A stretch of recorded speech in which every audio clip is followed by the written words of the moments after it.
Ai, wasasa ne niema besin ku onua wai. Sese na na Mcbrown edwuma onua hu. Onu obi edwuma sini ne tie no. Dey be say kase na Mcbrown mehu sese onu obi edwuma na se edwuma na nya fa back. Onu obi edwuma na full say ehwo no uhia changer. Don't think about a person, think about yourself because at the end of the day no eye wo.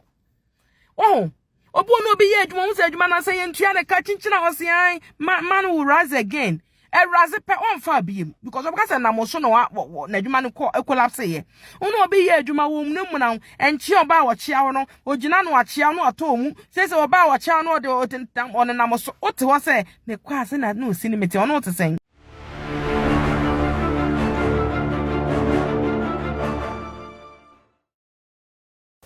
mima wakwa ba eba Skeleton Man TV so Skeleton Man TV ana wuhwe se we your first time pomodia subscribe me notification so say any time bia e video betum bia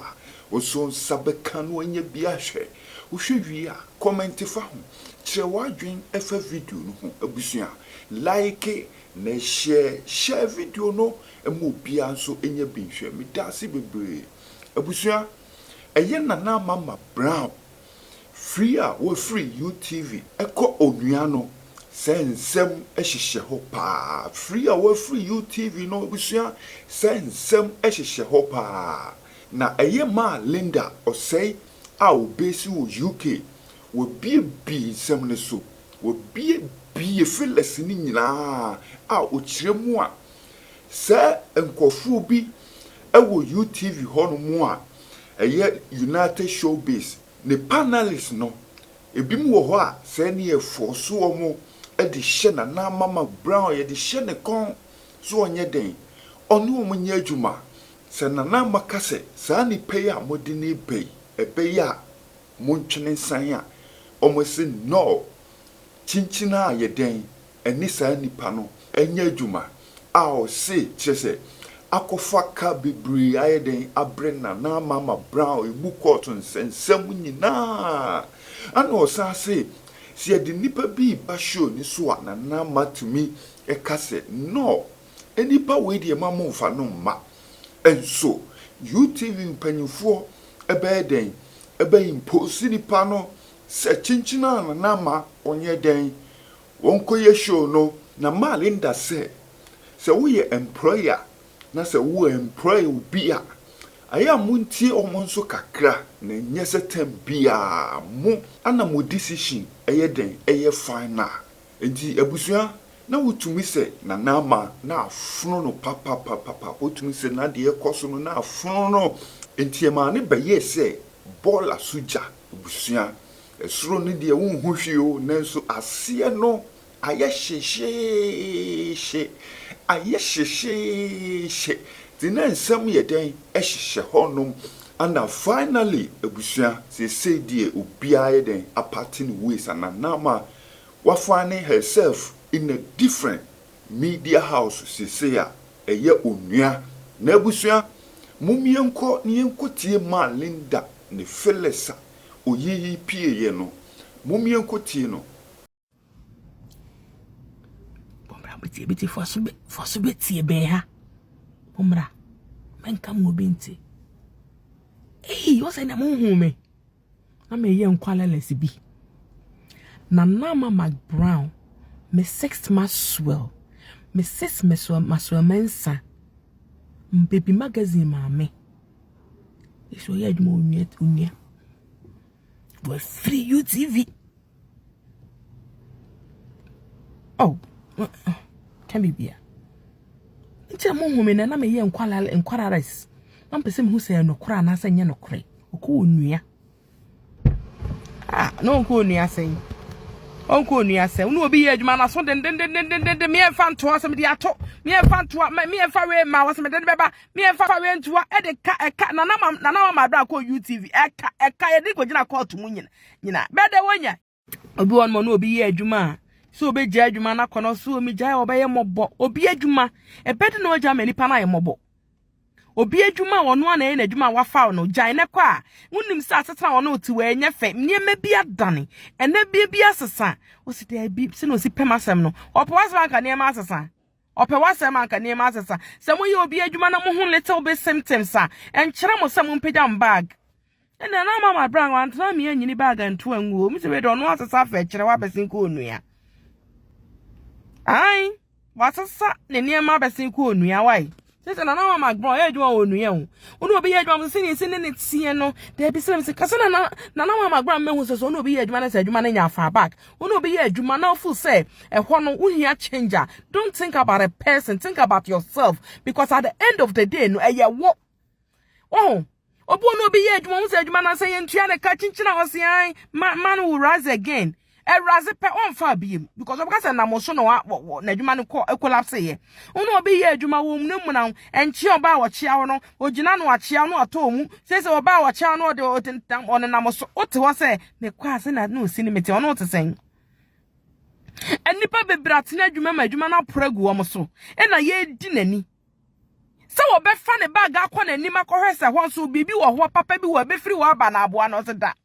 meka ho ne bi adwam na bi enti me nkodi se bi na no ka chem se ya pamo me azan makọ na nim se otena adwuma me yi wadi ane egu ani wase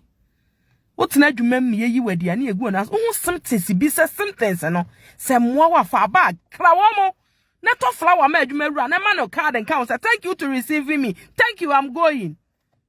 What you say ni pa na do respect amount se na mama Mcbrown Mrs. Maswo se no si ni omutie wa anwene ho se ohun se wiase ayan be ye bane da krope bi be kwa bi oyedan ya adwuma na nya ne dia na obi na asi ne ode asesa ne blog de cement aguso no on tena me empam ne se ne Captain Smart tra ho ama papa inje ka kire ne se kona krofo ne se ma mo antren fia wa mo begu no na papa ne share da pam Captain Smart na Captain Smart yes smart no se ma bodam Captain be di wo mo dwuma ne akire Captain be di papa te be di papa ni tmo no be ye adwuma na adwuma na nyentra ho ma adwuma ne mungu nkoso mama Mcbrown page na ne mo wi TV mo fa mo TV nto mo fa mo radio nto to what na 24/7 waba onua TV odi nkanya na odi ba UTV no odi beba kawan ka da sisi wo me father Dixon ye kama we de na father me sini ne tie o sam ne kwa me e plastic o mo hokora fono na mama adwuma ye adwuma na nipa no ho fono wa na wajai obi on mo obi na adwuma ne so fa wekesa wabi adwuma no na wafa asebra me anya adwuma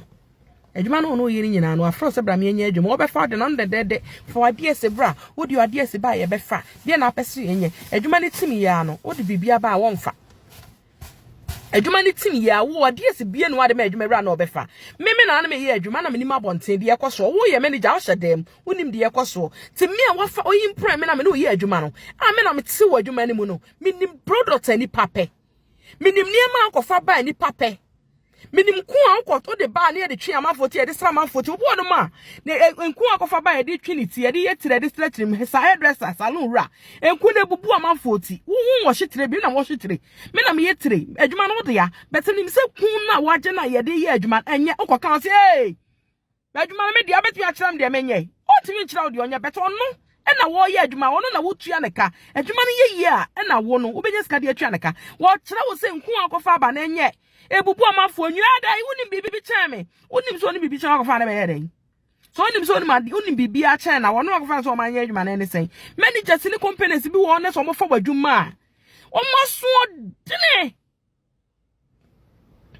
wonim se wo so de we ba wo se da bi me fa ne ma eni passport ya de ne ba ya de ne be ye low there be anipa ye invite you mana baso o se there be papa mani fa me ye de ne ba o se ada na be kyerem de menye una be kyerem de menye una be kyerem ma udi odi ne se si o ho na me receive wo mo wono na e receive wo mo wo ho se atmosphere ne moa no wo kan directors ne ntina enti ase yes dudu rewura be kete wo resew what you say it is some fu be na mo ne ye adwuma na mo de ade be some impro nipa na wo ye mo impro ya ne de you guys have to listen to the person sometimes because omo na wa bontene and omo na nim de nipa pe omo na wa bontene and omo nim de amafo hwehwe omo na wa boto mo pe quality the qualities no ono na tie okay managers na adwuma fo ne se da bi de na ya fa wo ne etua wo kanti de den bebe bi ya wo de ne se wo sisi ho abetena ho na nipa no ne nya no we can't do that. Sometimes companies no tell obi bi adwuma na agu obi bie company na egu obi bie area na egu because one listen to ne qualify no ye adwuma no ne crofo no ye adwuma yi impre wo mo no oni respect ma wo mo de onim sam mi na mo misika na ma bie ma de ti de me meka no we yes other business en kwasoro da ti mo yi impre ni ba sometimes ana mo enti na bro need to me ba na obebu say you think the way you're right yeah right no pa won so adi adwuma na ye odi o but oni bro ni ye adwuma o ti be busa say o kasa nya o jai what esunya Ghana ni mo yes ade ade bia mo nyuma ne be collapse o mo yes ade bia mo nyuma ne be collapse what you say ti mo no mo fu obi na mo ne ye adwuma mo ntie ne kakra o de ade esi bi ba mo mfa yes see everywhere you find peace there is love. Peace and love, they are twins. So if you go someplace and you know there is no peace, you have to know that here they don't have love. Now, Mama Mcbrown, welcome to Onua TV. Welcome to Onua FM. We know you. And we say, "Wabano di ani jia bebo ni jiemu. Odi Kenya bi bebo Kenya emu." Also, no more receive na nama. If you send Beflish started more on a rain hold da or mefie nwi da. Ade to no kwa dwuma bi odi ani jie eneko. That's the core peace and love. Onuafo mo receive na nama Mcbrown na efedo do sanom di receive official. Onyankopon hira mo wate. Na onua ebeko krobias onua betre se wo abusua Phyllis no ana ma lendo say wo no sena UTV United Showbiz so atembia na ehwe no sena nsem hyehye ho sena chese eja ehyehyase se die ma Linda o ma ehuni nyina wow ahanom skeleton man TV me say etofo mo a ye de bebreo nti se won subscribe abomodia subscribe bidasi bebre